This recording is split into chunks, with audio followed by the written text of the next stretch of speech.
The winter wind howled across the frozen river as the police cruiser skidded wildly on black ice, smashing through the guardrail and plunging into the dark water below. Officer Olivia Carter gasped as icy water flooded through shattered windows, her body seizing from the shocking cold. She kicked, desperately, breaking free from the sinking vehicle, dragging herself onto the snowy bank with trembling arms. A deep bark echoed through the storm. A German shepherd bounded toward her, teeth gently gripping her soaked jacket, pulling her further from the water's edge. Daniel Walker dropped his grocery bags, rushing forward to wrap his thick coat around the shivering officer, pulling her against his chest for warmth. He had no idea this moment would change everything for his small family forever. Daniel Walker had learned to live with ghosts. At 35, his broad shoulders carried more than just physical strength from his military days. They bore the weight of memories, of a life that ended 3 winters ago when his wife Sarah died in a car accident, leaving him to raise their daughter alone. His hands, once trained for combat, now braided 7-year-old Emily's hair each morning, packed her lunch with notes that made her giggle, and tucked her in with stories about brave princesses who saved kingdoms. Their small cabin on the edge of Pine Ridge felt both empty and full, haunted by absence, yet warmed by the fierce love between father and daughter. Daniel had rebuilt his life around routine and simplicity. Morning runs with Hunter, their loyal German shepherd.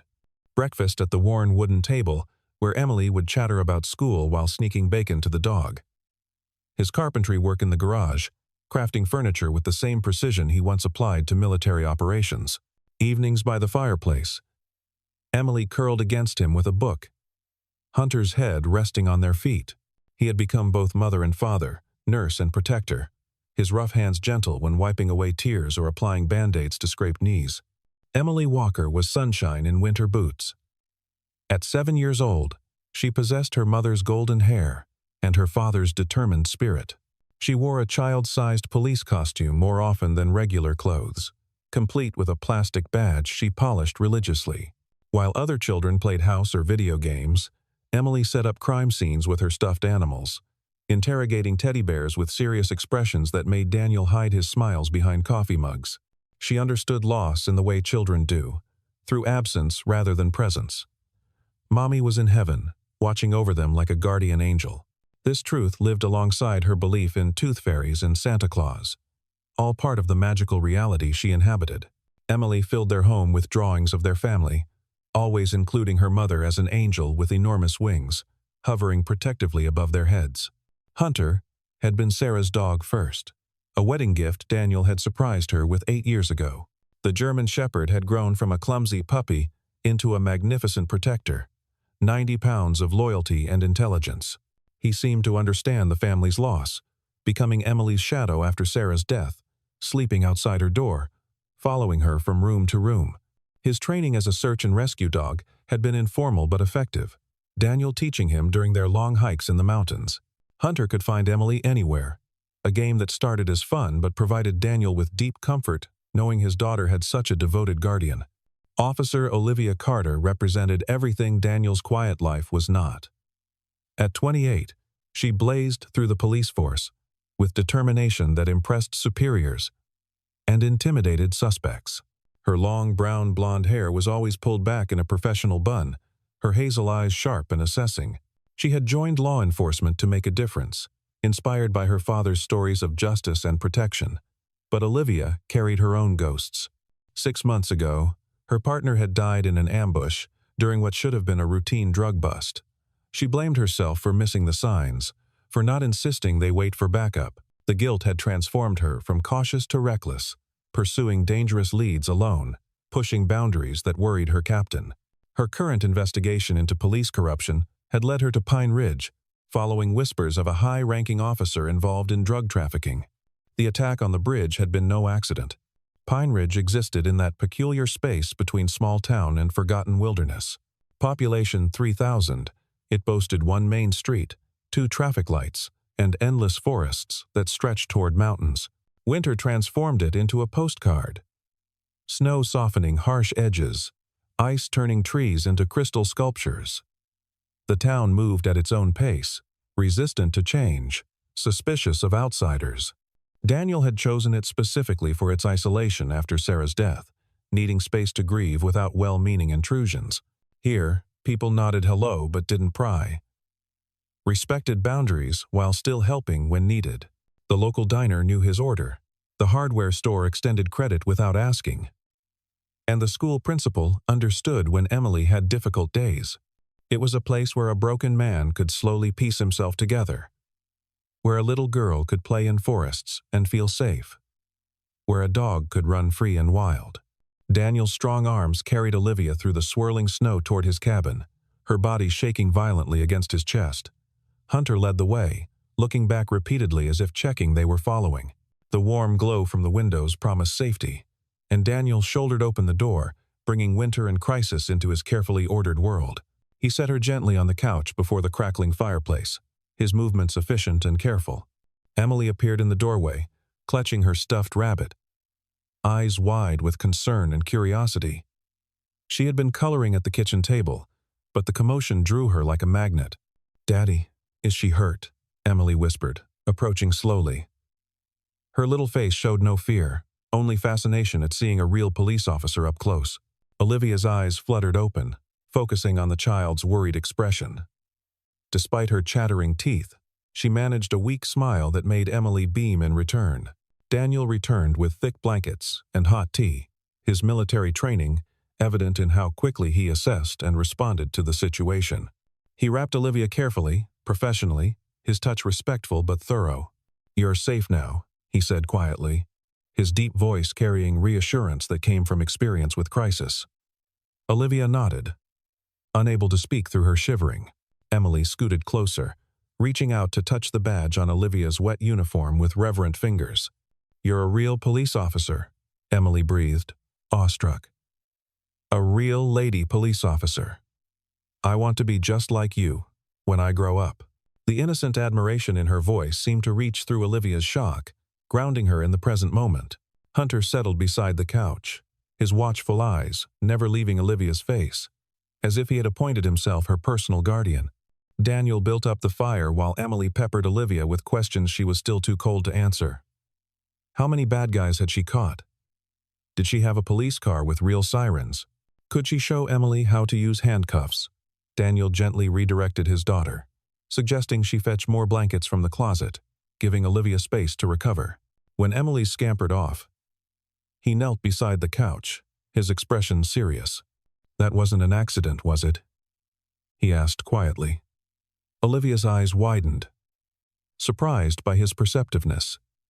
She shook her head slightly, and Daniel nodded as if he had expected this answer. "You're investigating something dangerous." It wasn't a question. His years in special forces had taught him to recognize when someone was being hunted. Olivia's hand moved instinctively to her jacket pocket, checking for something, relief flickering across her face when she found it still there. Emily returned with an armload of blankets and her favorite teddy bear, which she solemnly offered to Olivia. "Mr. Buttons helps when I'm scared or cold," she explained seriously. Olivia accepted the bear with genuine gratitude, touched by the child's generosity. Daniel made soup while Emily entertained their guest with stories about school, her best friend Maya, and Hunter's various heroic deeds. The domestic warmth wrapped around Olivia like another blanket, so different from her sparse apartment and solitary life. She found herself relaxing despite the danger that had driven her here, drawn into Emily's cheerful chatter and Daniel's quiet strength. As the evening wore on, and Olivia's shivering finally stopped, she knew she should leave, should call for backup, should report the attempt on her life. But something held her here in this warm cabin, with its mismatched furniture and walls covered in children's drawings. Perhaps it was Emily's absolute faith that police officers were heroes, or Daniel's steady presence that asked for nothing while offering everything. Or maybe it was Hunter, who had moved to rest his head on her feet, claiming her as part of his pack. Outside, the storm intensified, sealing them in this bubble of unexpected sanctuary. The next morning brought bright sunshine and complicated realities. Olivia woke on the couch to find Emily watching her from the floor, already dressed in her police costume. Daniel was making breakfast, the smell of coffee and bacon filling the small space. Everything felt surreal, dreamlike, until Olivia remembered the USB drive in her pocket and the danger it represented. She sat up quickly, immediately regretting the sudden movement as soreness flooded her body. Daniel appeared with coffee, his expression unreadable. "I should go," Olivia said, though her voice lacked conviction. Emily's face fell dramatically. "But you just got here. Daddy, tell her she has to stay for breakfast." "It's the law," Emily proclaimed, making Daniel's mouth twitch in an almost smile. "I don't think that's actually a law, sweetheart," he said gently. But he looked at Olivia, something unspoken in his eyes. "Though you probably shouldn't drive until we check you for concussion, and your car is currently at the bottom of the river." The reality of her situation settled heavily. Olivia reached for her radio, finding it waterlogged and dead. Her phone had suffered the same fate. She was effectively stranded, cut off from her department, with evidence that could expose a conspiracy. Daniel seemed to read her rising panic. "No one knows you're here," he said calmly. "That could be a good thing, considering someone tried to kill you yesterday." His logic was sound, but Olivia bristled at the implication. "You think I should hide?" Her voice carried an edge of offended pride. "I'm a police officer. I don't hide from criminals." "No, but you also don't run into danger without backup or a plan," Daniel responded evenly. His military bearing became more pronounced, and Olivia found herself studying him more carefully. This wasn't just some rural carpenter who had happened to save her. There was training there. Experience with danger. Emily watched the adults with growing concern. "Are you arguing?" "Please, don't argue. Daddy never argues with anyone." She moved to stand between them, her small face determined. "Officer Olivia is our guest. Mommy always said guests are special." The mention of Emily's mother shifted something in the room's atmosphere. Daniel's expression softened, and Olivia noticed the wedding ring he still wore. Her defensiveness melted as she recognized a fellow member of the Walking Wounded, someone carrying loss like a physical weight. "You're right, Emily," Olivia said gently. "I'm sorry. Your daddy is just trying to help." Emily brightened immediately, grabbing Olivia's hand to pull her toward the kitchen table. Throughout breakfast, Olivia found herself watching Daniel and Emily's easy interaction. The way he automatically cut her pancakes into bite-sized pieces while listening to her elaborate story about a butterfly she had seen. How Emily unconsciously leaned into him while eating, completely secure in his presence. The gentle corrections when she talked with her mouth full, delivered with patient humor. This was a father who had learned to be everything for his child, and somehow made it look natural. But even as she admired their bond, suspicion crept in. How had Daniel happened to be at exactly the right place to save her? Why did he live so isolated from town? What kind of carpenter had the build and alertness of a soldier? When he caught her studying him, his expression grew guarded. "You're wondering if I'm involved," he stated bluntly, after Emily ran off to play with Hunter. Olivia didn't deny it. "It's quite a coincidence," she said carefully. Daniel's jaw tightened, the first real emotion she had seen him display. "I live here because my wife died, and I needed somewhere quiet to raise my daughter. I was at the river because it's on the way home from the grocery store. I saved you because that's what decent people do." His voice remained level, but there was hurt beneath the words. "If you want to leave, I'll drive you to town right now." The revving of engines interrupted their quiet battle. Hunter burst from Emily's room, barking urgently. Through the window, Olivia watched 3 black sedans pull up, her stomach sinking. She recognized the lead vehicle, knew who would step out before the door opened. Captain Morrison, her direct supervisor, emerged with several officers she didn't recognize. Their positioning was tactical, suspicious. "Those are cops," Daniel observed, his body tensing. "But you're not happy to see them. It wasn't a question." Olivia shook her head slowly, hand moving to her pocket again. "Emily," Daniel called, his voice carrying new authority. "Remember our camping game? Time to play." Emily appeared immediately, her face serious as she nodded. Without question, she went to a closet and pulled out a backpack, already prepared. Daniel's paranoia suddenly seemed less paranoid. "Officer Carter." Morrison's voice boomed through a megaphone. "We know you're in there. Come out slowly. "We're here to help." The words sounded reasonable, but Olivia heard the lie beneath them. These weren't rescuers.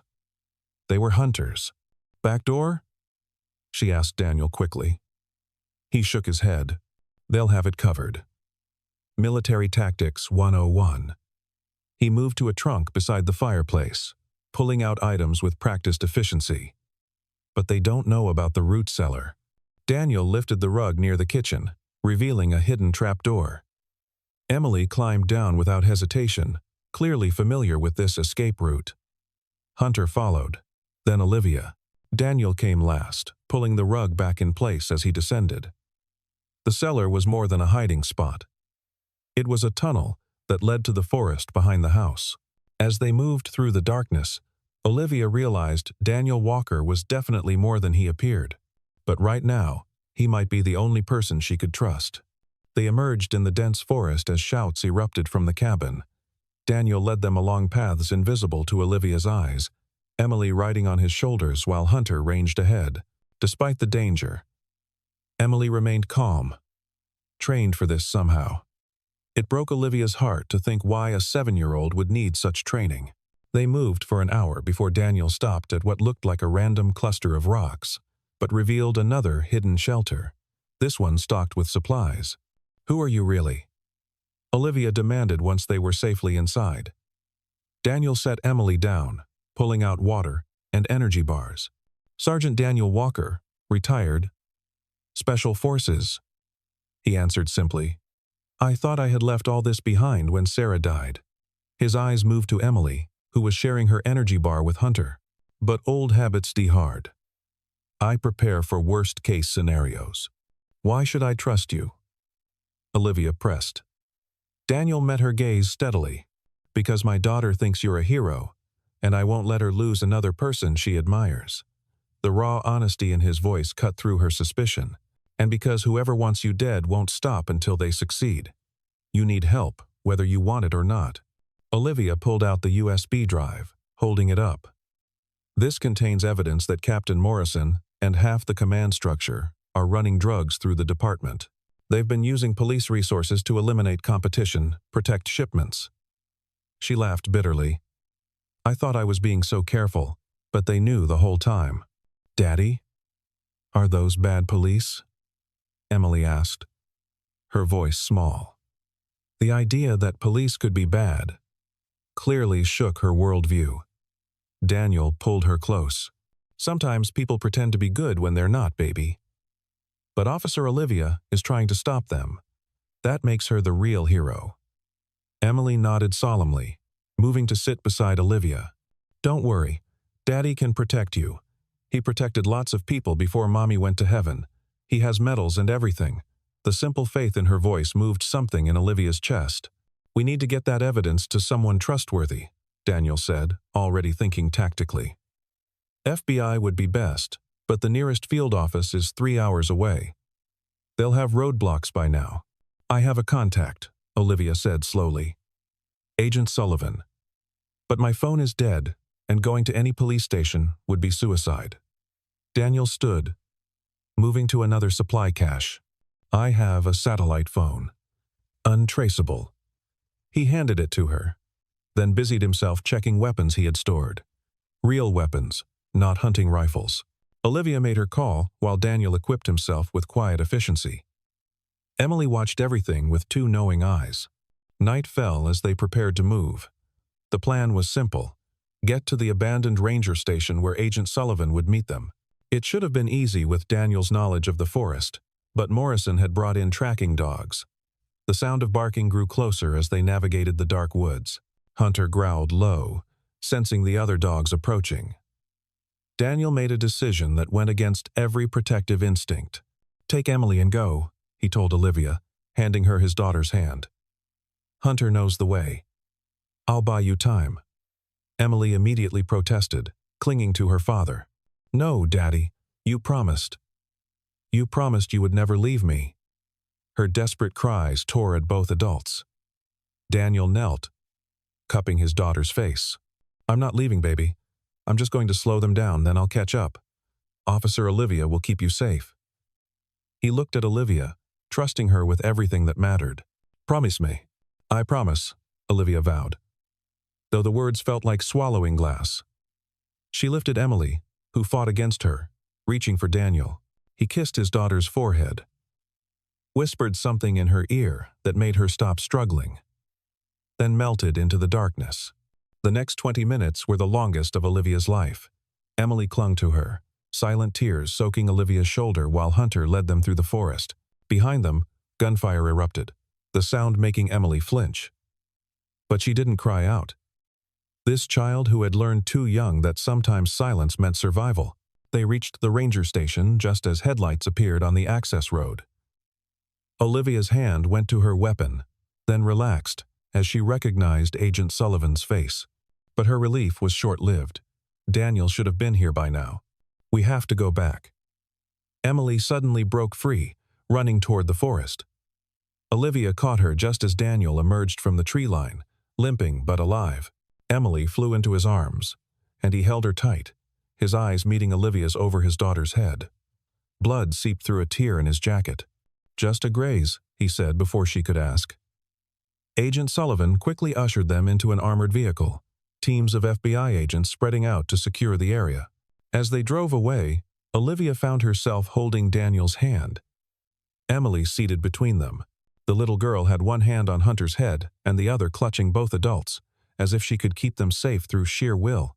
The next months passed in a blur of testimony, trials, and transformation. Morrison and 12 other officers were convicted. The drug ring dismantled.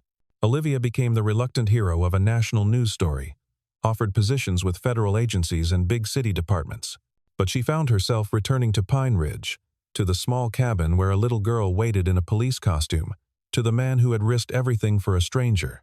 Daniel had resisted at first. He had built walls around his heart as sturdy as the furniture he crafted, convinced that loving again meant risking pain Emily couldn't survive. But Olivia was patient the way she had been with her investigation, gathering evidence of their connection, building her case slowly. She brought Emily books about female police officers, taught her real defensive moves instead of movie tricks. She helped with homework at the kitchen table, learned to braid hair from YouTube videos when Daniel's fingers proved too clumsy. The moment everything changed came on an ordinary Tuesday.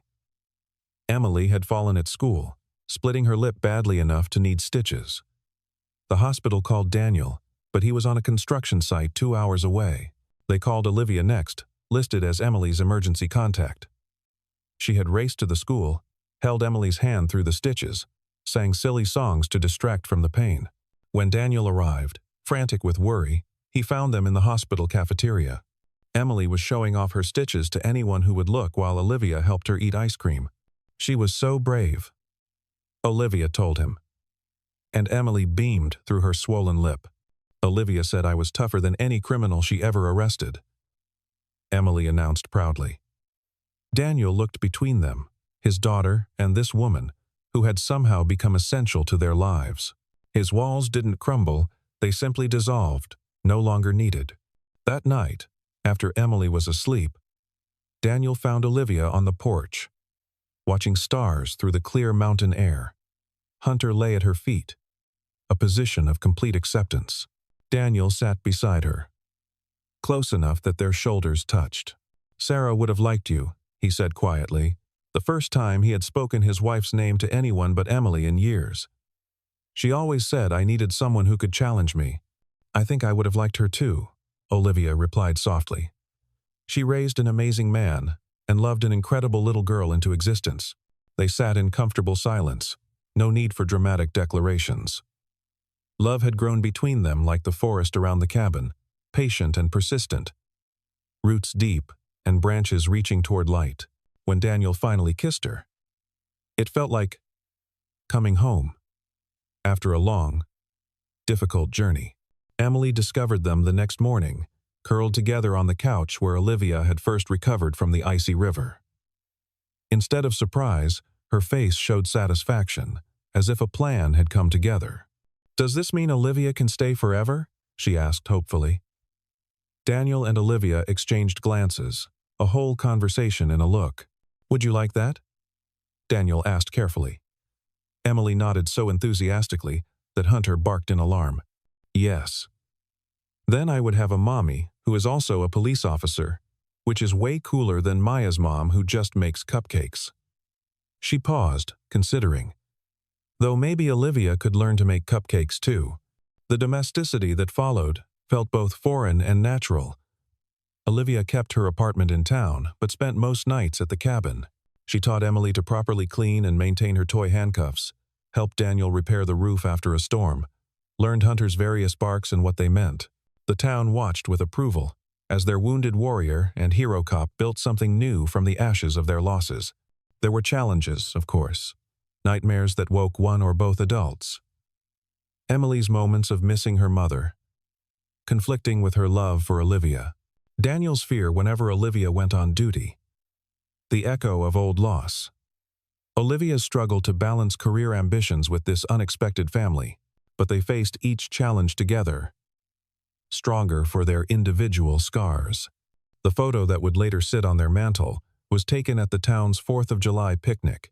Emily wore her police costume despite the heat, positioned between Daniel and Olivia on a checkered blanket. Hunter had photobombed at the last second, his head appearing over Olivia's shoulder. They were all laughing at something Emily had said, natural and unposed. Behind them, the American flag caught the breeze, and the mountains rose like protective walls. It was a picture of a family that shouldn't exist, brought together by violence but held together by choice. Fall arrived with its brilliant colors, and Emily started second grade with a new confidence. She still wanted to be a police officer, but now she also wanted to be a carpenter like Daddy, and maybe a soldier too. Her teacher called it ambitious. Daniel called it possible. Olivia called it perfect. The investigation that had brought them together felt like another lifetime, though Olivia kept the USB drive in a safety deposit box, a reminder that good could come from evil, that sometimes nearly drowning led to swimming stronger. One evening, as they sat around the dinner table Emily had helped set with her best dishes, she looked at Olivia seriously. "My friend Tommy says you can't be my real mom because you didn't born me." Emily's grammar suffered when she was emotional, but I told him that real moms are the ones who stay and love you even when you're cranky or have bad dreams.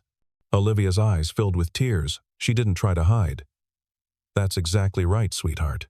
So you're my real mom who came late," Emily concluded with 7-year-old logic. Like when Amazon delivers the wrong package first but then brings the right one. Daniel choked on his water while Olivia laughed through her tears. Winter came around again, the anniversary of so many changes. The river had frozen over, and sometimes Olivia stood at the spot where Daniel had pulled her from the water. It felt like standing at the place where one life ended and another began. The woman who had gone into that river had been alone, driven, convinced that justice was worth any personal sacrifice. The woman who emerged had learned that justice without love was hollow, that saving the world meant nothing if you had no world of your own to return to. Daniel found her there on a snowy afternoon while Emily was at school. He wrapped his arms around her from behind, his chin resting on her head. "Regrets?" he asked quietly. Olivia leaned back into his warmth. "Never." "You?" He was quiet for a moment, and she could feel him choosing words. "Sarah saved my life once. In Afghanistan. Not literally. But she gave me a reason to come home. To be more than a weapon. When she died, I thought that was it for me. Just exist for Emily until she didn't need me anymore." His arms tightened around her. "Then you crashed into our lives, literally, and suddenly existing wasn't enough anymore." They stood together watching the water flow beneath the ice. Two people who had learned that love wasn't just something you fell into like a river. Sometimes it was something that pulled you out, dried you off, and wrapped you in warmth you didn't know you needed. Christmas morning in the cabin was chaos. Emily had woken them at 5, too excited to wait. Hunter wore felt antlers that he kept trying to shake off. The tree Daniel and Emily had cut themselves leaned slightly to the left, decorated with a mix of Sarah's old ornaments and new ones Olivia had bought. Emily's stocking, stuffed by both adults in a midnight collaboration, spilled onto the floor. But the best moment came when Emily handed Olivia a crudely wrapped present she had hidden behind the couch. "I made it myself," she announced proudly. Daddy only helped a little with the spelling. Inside was a certificate drawn in crayon and marker, decorated with stickers of police badges and hearts. It read, "Official Mom License for Olivia Carter. You are hereby authorized to be Emily Walker's mom, forever and always. Signed, Emily Susan Walker, age 7 3/4. Below Emily's careful signature was a paw print from Hunter and Daniel's neat handwriting. Witnessed and approved by Daniel Walker. Dad. Olivia couldn't speak. She pulled Emily into a fierce hug, meeting Daniel's eyes over their daughter's head. Their daughter. The word settled into her heart like it had always belonged there. The proposal came where it had to, by the frozen river on a clear February day. Daniel had suggested a walk. Just the two of them, while Emily was at a sleepover. Olivia had suspected nothing until they reached the exact spot where they had met. Daniel turned to face her, pulling off his gloves to take her hands. A year ago, Hunter pulled you from this river, and I thought I was just saving a stranger. But you saved us right back. You gave Emily a hero to believe in, and showed me that my heart wasn't as broken as I thought. He dropped to one knee in the snow, pulling out a simple silver ring with a single sapphire. Olivia Carter. Will you marry me? Will you officially join our messy, complicated, perfect family? Through her tears, Olivia saw Hunter sitting beside Daniel, a matching ring box tied to his collar. She laughed and cried simultaneously. Did you really teach the dog to be part of your proposal? She asked, wonderfully exasperated. Emily insisted. She's actually hiding in those trees with binoculars. Daniel grinned as a small voice carried across the snow. Say yes already. It's cold out here. Yes, Olivia called out. Then softer, just for Daniel. Yes to all of it. To you, to Emily, to Hunter, to forever. Emily burst from the trees, running full speed to crash into them both, sending all three tumbling into the snow. Hunter joined the pile, tail wagging furiously, and for a moment, they were just a tangle of limbs and laughter and love on the frozen ground where it had all began. The wedding was small, perfect for a family that had learned to treasure quiet moments over grand gestures. The ceremony took place in the old chapel at the edge of town, its wooden walls glowing warm in candlelight. Emily stood as maid of honor, taking her duties seriously in a dress she had picked out herself, powder blue to match her eyes. Hunter wore a bow tie and carried the rings, trained for weeks to walk slowly down the aisle without investigating the guests. Daniel waited at the altar in his dress uniform, medals he never wore gleaming in the soft light. When Olivia appeared in the doorway, elegant in simple white, his eyes filled with tears he didn't try to hide. She walked herself down the aisle, strong and sure, because she was not being given away. She was choosing, just as he was choosing, just as they had chosen each other in 1,000 small moments since that icy river. The vows they had written themselves spoke of second chances and unexpected gifts. Of loving not in spite of past wounds, but because of the strength those wounds had revealed.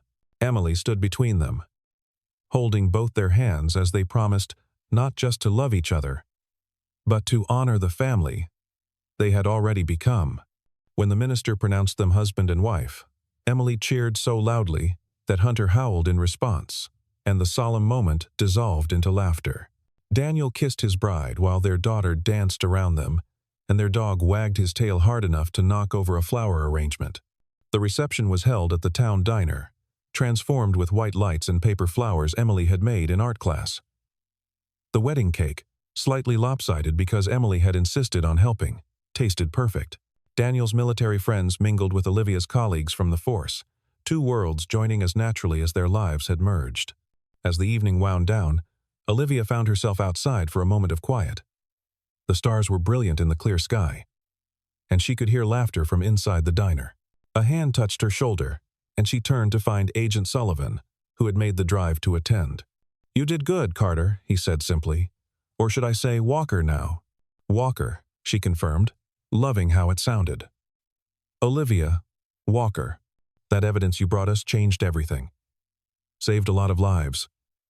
Stopped a lot of drugs from hitting the streets." He paused, studying her. "Any regrets about not taking that federal position? You could have had any posting you wanted." Olivia looked through the window to where Daniel was dancing with Emily on his feet, both of them laughing as Hunter tried to join in. Her family, her choice. "Not a single one," she said firmly. I found what I was really looking for. Later, as they prepared to leave for their honeymoon, a weekend at a nearby resort while Emily stayed with friends, their daughter pulled them both down to her level for a serious conversation.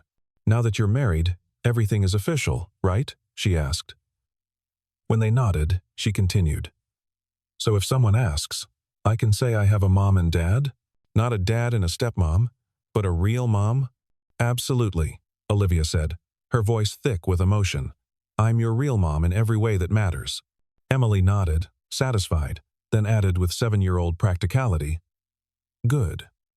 Because I already told everyone at school that my mom is a police officer hero who catches bad guys and marries handsome soldiers." As they drove away, cans tied to Daniel's truck and "Just Married" painted on the window, courtesy of his military buddies, Olivia reached over to take her husband's hand. In the rearview mirror, she could see Emily and Hunter watching from the diner porch, surrounded by friends who had become family. "Thank you," she said softly. "For what?" Daniel asked, bringing her hand to his lips. "For being at that river. For saving me in more ways than one." "Thank you for needing to be saved," he replied. "And for saving us right back." The road ahead stretched out before them, leading home to their cabin in the woods where 3 lives had become one family, where a soldier found peace, a cop found purpose beyond the badge, and a little girl found that sometimes prayers for a mommy are answered in the most unexpected ways. The winter snow had melted into spring, seasons changing as they would continue to change. But their love, tested by ice and forged in fire, would remain constant through whatever storms or sunshine lay ahead.